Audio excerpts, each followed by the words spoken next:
बिस्मिल्लाहिमिनश्शैतानिर्रजीम बिस्मिल्लाहिर्रहमानिर्रहीम अस्सलामुअलैकुम वरहमतुल्लाहि वबरकातुहू। आज हम बात करने जा रहे हैं उन 5 राज्यों के चुनाव के बारे में जो आज उनके रिज़ल्ट आ रहे हैं। जैसे कि आपको पता ही होगा कि वेस्ट बंगाल, केरला, तमिलनाडु, पुडुचेरी और आसाम में विधानसभा के इलेक्शन हो रहे हैं और काफ़ी देश के लोग वेस्ट बंगाल के इलेक्शन पर काफ़ी नज़रें बनाए हुए हैं। जैसे कि आपको पता ही होगा कि यहाँ पर ऑल इंडिया मजलिस इत्तेहादुल मुस्लिमीन पार्टी ने अपने उम्मीदवारों को उतारा था।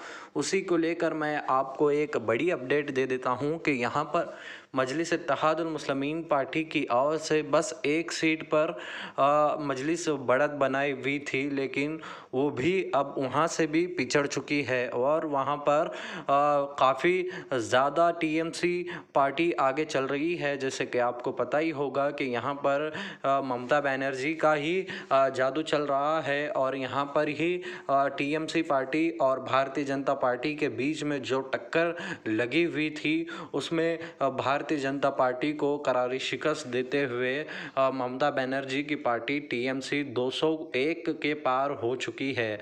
और अभी तक के रुझानों के हिसाब से यहाँ पर लेफ्ट और कांग्रेस और जो अब्बास सिद्दीकी साहब की जो पार्टी अलायंस के साथ में यहाँ पर ऑल इंडिया मजलिस इत्तेहादुल मुस्लिमीन पार्टी का हाथ छोड़कर अब्बास सिद्दीकी साहब ने कांग्रेस और लेफ्ट पार्टी का हाथ थामा था, लेकिन उनको अभी तक कोई भी सीट रुझानों के तहत नहीं मिलती हुई दिखाई दे रही है, क्योंकि यहाँ पर टीएमसी ने यहाँ पर बाजी मार ली है और वहाँ पर जो वेस्ट बंगाल के 292 सीट में जो इलेक्शन हो रहे थे वहाँ पर तेज़ी के साथ में ममता बनर्जी की सरकार और तेज़ी के साथ में वो आगे बढ़ती हुई नज़र आ रही है। वो कुल टोटल 201 सीट अभी तक पार कर चुके हैं और जैसे जैसे चुनाव के नतीजे सामने आ रहे हैं वैसे वैसे यहाँ पर भारतीय जनता पार्टी को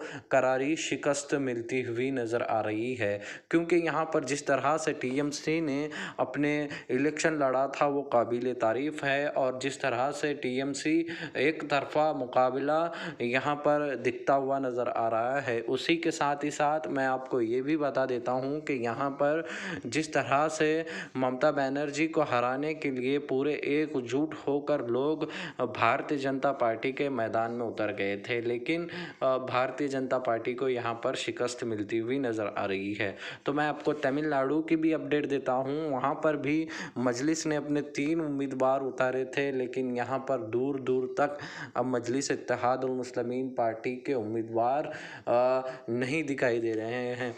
अल्लाह तबारक व तआला से यही गुजारिश है, आप सभी से यही गुजारिश है कि आप दुआएं करें। इंशाअल्लाह ताला जल्द ही मजलिस इत्तेहादुल मुस्लिमीन की पार्टी के हक़ में कोई अच्छी खबर निकल कर आएगी और यहाँ पर डीएमके और प्लस कांग्रेस सरकार बनाती हुई नज़र आ रही है। यहाँ पर टोटल 234 सीटों पर विधानसभा के इलेक्शन हुए थे और यहाँ पर जिस तरह डीएमके ने बाजी मार ली है वो काबिल तारीफ़ है। और जिस तरह से बंगाल की बात कर ले वहाँ पर 200 सीट से ज़्यादा ममता बनर्जी अब अपनी पकड़ बनाई हुई है। तो मैं आपसे यही गुजारिश करता हूँ कि यहाँ पर मजलिस एक सीट पर आगे चल रही थी, लेकिन वो भी वहाँ से पिछड़ चुकी है। तो आप और थोड़ा इंतज़ार करिए, मजलिस इत्तेहादुल मुस्लिमीन पार्टी के हक़ में कोई अच्छी खबर आएगी तो मैं आपको ज़रूर बताऊँगा। ऐसे ही वीडियो को देखने के लिए आप हमारे चैनल पर बने रहिए। चैनल को सब्सक्राइब कर दें और बेल आइकन को ज़रूर दबाएँ।